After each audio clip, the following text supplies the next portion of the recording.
Hello everyone, let's decorate a food theme cake for a fast food lover. কেকের উপরে আমি যে টপারগুলো use করছি সবই ফন্ডেন্ট দিয়ে মেক করা। ফার্স্টে আমি একটা ক্লথ টাইপের প্যাটার্ন কেকের উপরে বসিয়ে নিই, দেন এটার উপর ফন্ডেন্ট দিয়ে মেক করা একটা পিজা বসিয়ে দিই।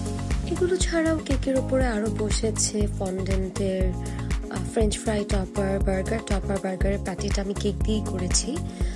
একটা হট ডগ, চিকেন ফ্রাইটাও কেক বেজেই করা। আরও বসানো হয়েছিল চকলেট দিয়ে একটা কোল্ড কফি বা চকলেট শেক টাইপের কাপ, তারপর একটা কেচাপের কাপ, ডমিনোজের লোগো, এগুলো সবই ফন্ডেন্ট দিয়ে করা ছিল। এরপরে আমি আলাদা করে কেএফসি আর সিপির দুইটা লোগো বসিয়েছিলাম, যেটা স্টিকার প্রিন্ট ছিল, মানে নন ইটেবল প্রিন্ট টপার ছিল। অলসো এগুলো বসানোর পরে কিন্তু প্রত্যেকটা জিনিসের উপরই কালার করে শেডিং আনা হয়েছে আর একটু সুন্দর দেখানোর জন্য। This is the final look. এটা ভ্যানিউতে যাওয়ার পরের একটা ভিডিও। আপনাদের কাছে কেমন লেগেছে জানাবেন। Thank you so much for watching.